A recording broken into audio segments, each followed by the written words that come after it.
Happy November! Ayan. So, welcome sa mga bago. Hi. And of course, welcome back sa mga laging nanonood. Hello, it's me, Nak. So, kamusta tayong lahat mga beshi? So, yes, November.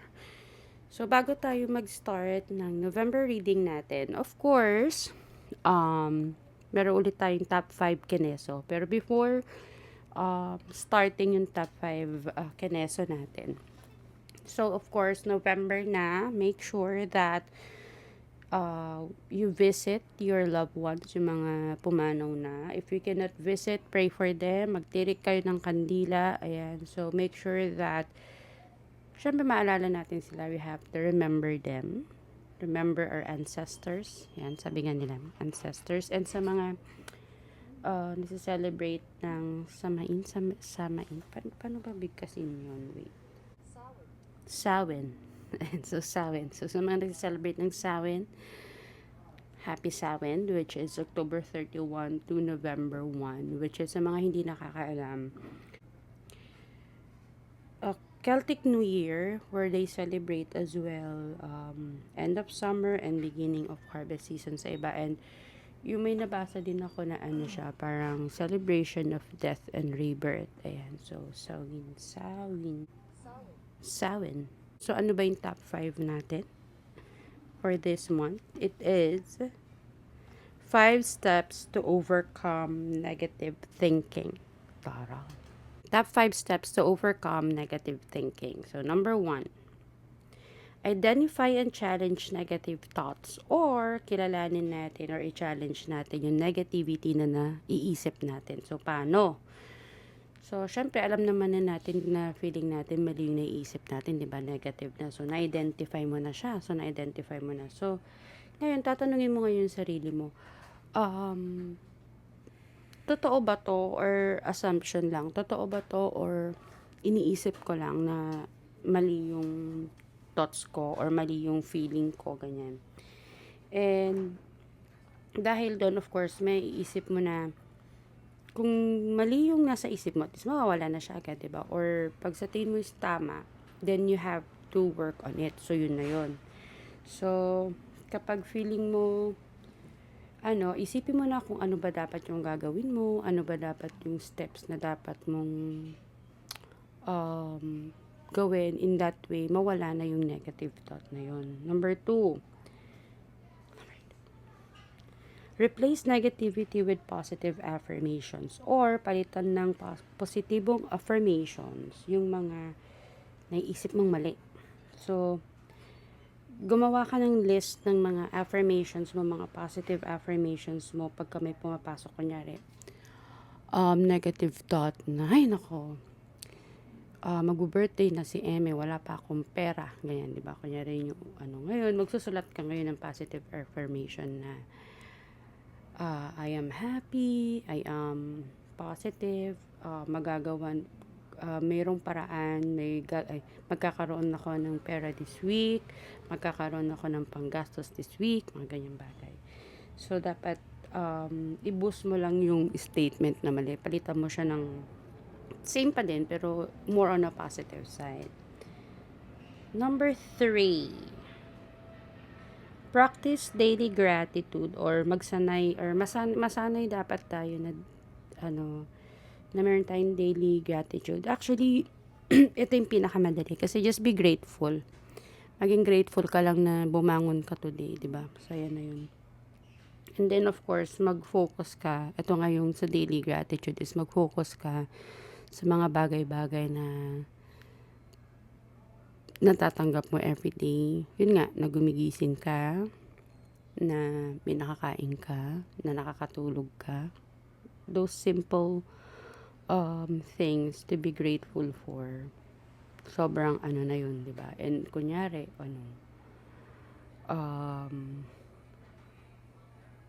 pinansin ka ng jowa mo, sweet yung jowa mo sa'yo. O, di ba? Be grateful na at least pinansin ka. Number 4, surround yourself with positivity, or palibutan mo yung sarili mo ng positive vibes. Ayan siya. And kunyari, alam mo yung sinasabi nila na Marami kasi tayong kilalang tao pero yung ilan lang yung kaibigan natin. If feeling natin yung kaibigan natin is napaka-negative na, napaka-toxic na, let go. Yung kunyari yung kamag-anak mo, masyado ng negative, let go. Wag yung, di ba? Don't let them tolerate yung mga bagay-bagay na hindi naman dapat, yung mga pangit. So, don't tolerate them. Ayun. If yung behavior nila, you don't like their behavior at hindi mo kayang sabihin sa kanila, di wag mo sabihin, di ba? Dagdag pa sa stress mo yan. Just let go, let them be hanggang ma-realize nila kung bakit ka nawala. Ayan. And of course, number 5 is, pahabol pala sa number 4. Surround mo lang yung self mo sa mga positive na tao. Sa mga tao na mga hindi negative thinker. Ayan. So, kung hindi mo naman maiwasan, kunyari, don't talk about things na nagpapa-hype sa kanila negativity. So, wag yung pag-usapan ang religion if ever man kung magkaiba kayo ng religion. Naka-negative kasi yung nag-aaway kayo sa kung anong mas better. Wag nyo rin pag-usapan ang politika.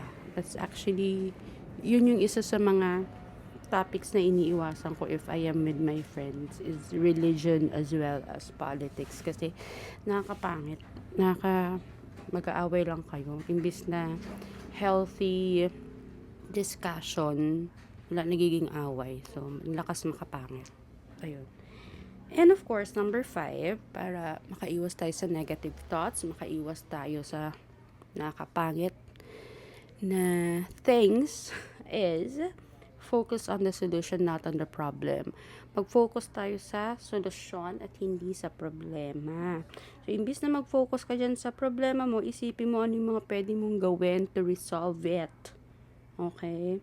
And of course, ang negative thoughts, mga friends, nakakapangit yan. So, kung ayaw mong pumangit, don't be negative, diba? Huwag ka mag-isip ng pangit. Ayan siya. So, tayo ay gagawa ng November reading.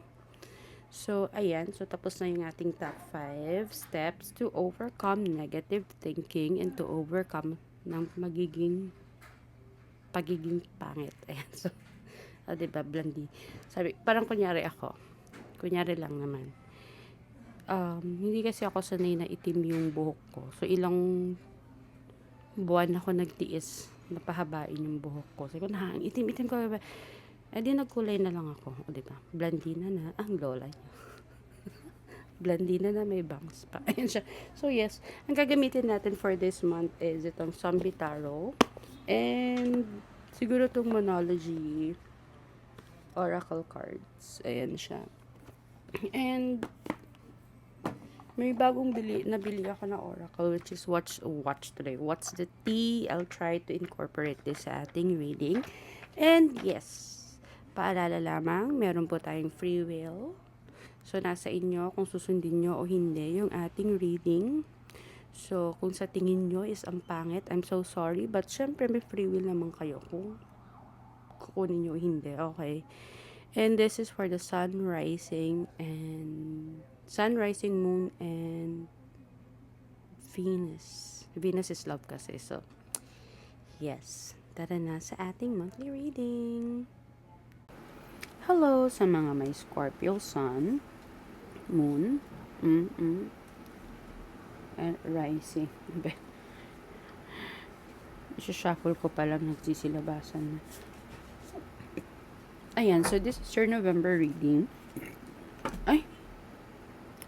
Sige, yun na yung lumabas. Hindi na siya nagpa-shuffle.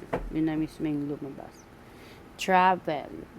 Ang chika sa'yo ngayon, sa mga may Scorpio, Sun, Moon, Rising, and Venus is mag-travel ka daw. Pasyal-pasyal din. Hindi yung baka-bakasyon din. Hindi puro trabaho, hindi puro bahay-bahay. Baka-bakasyon din daw. Yun ang chika sa'yo for this month. Naka-OA ka na sa work.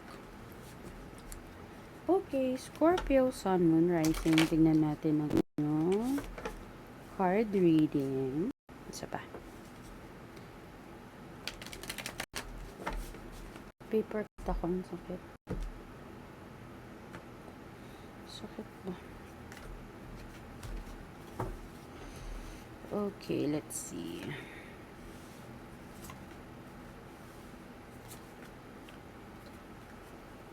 Okay, judgment. Lumabas yung judgment na major arcana.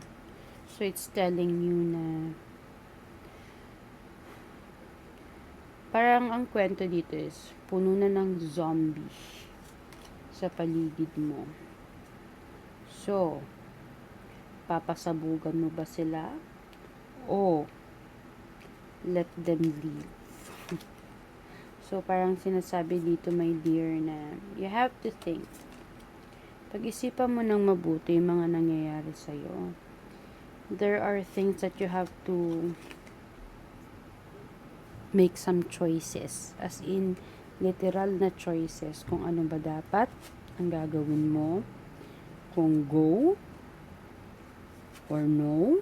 So, it's up to you. Baka may mga opportunity na parat na nagnanak sa door mo, pero you don't know what to do. Kung go o hindi.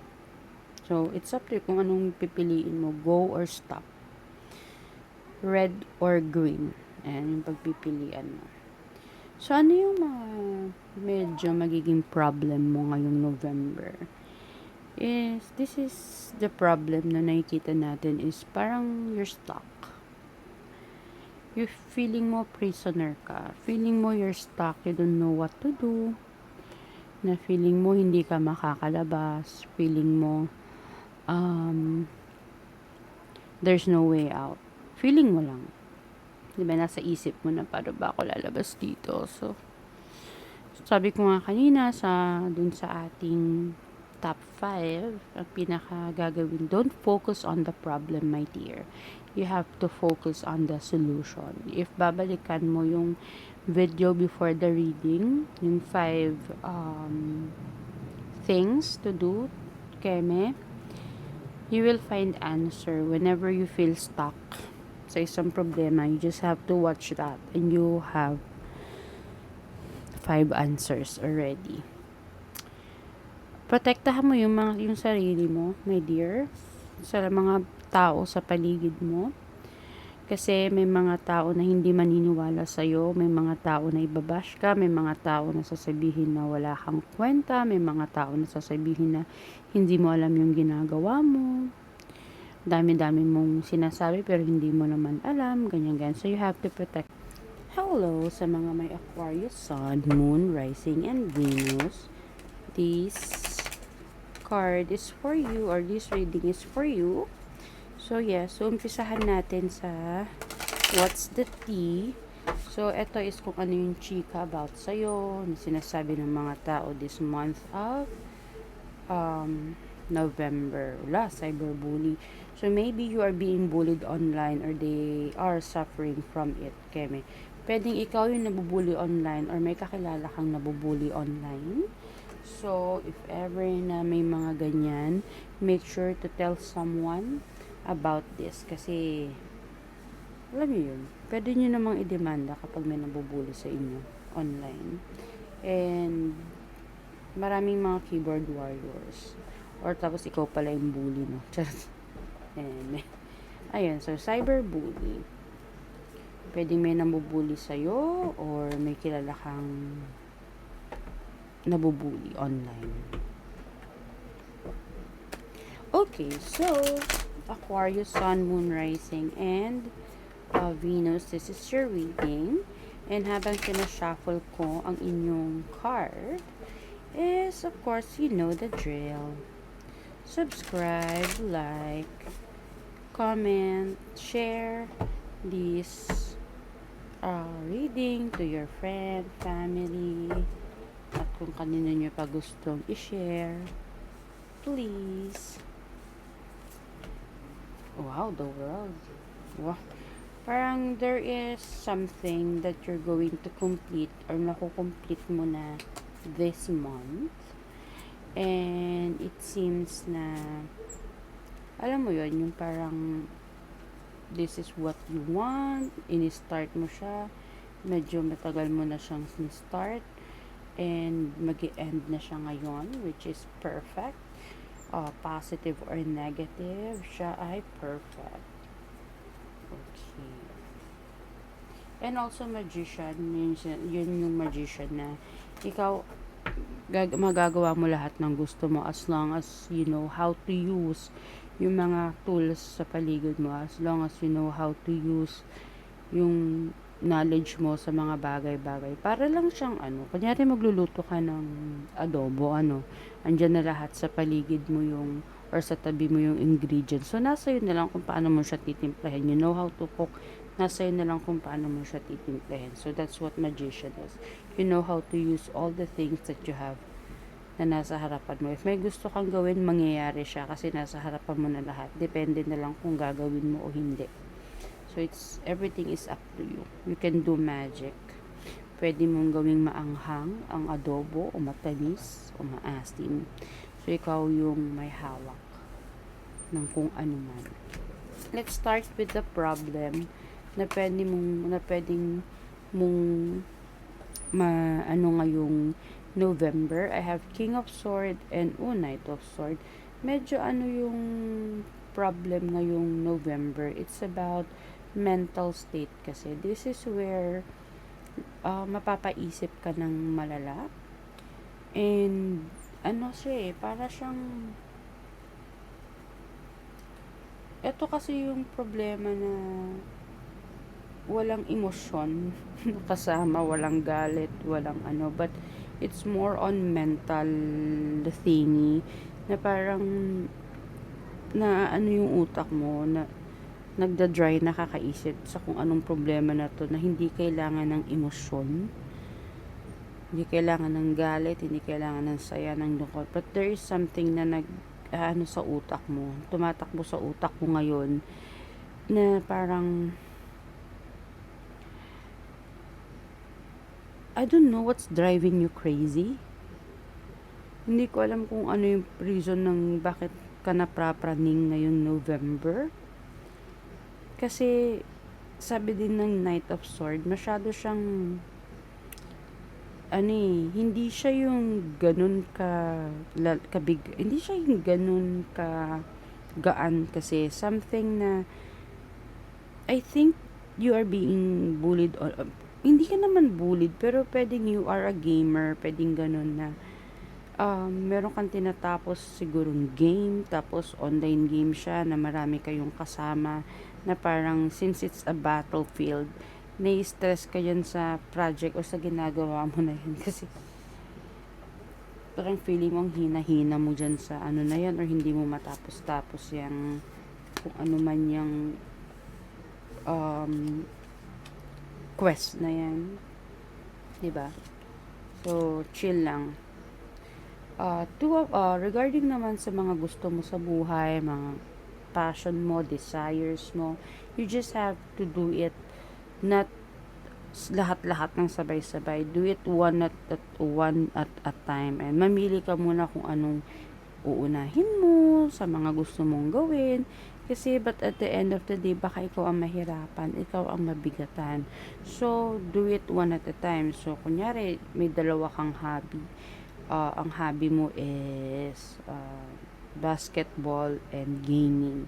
Ngayon, you have to make sure, saan ka ba muna ngayon? Magbabasketball ka ba ngayon? Or sa gaming ka muna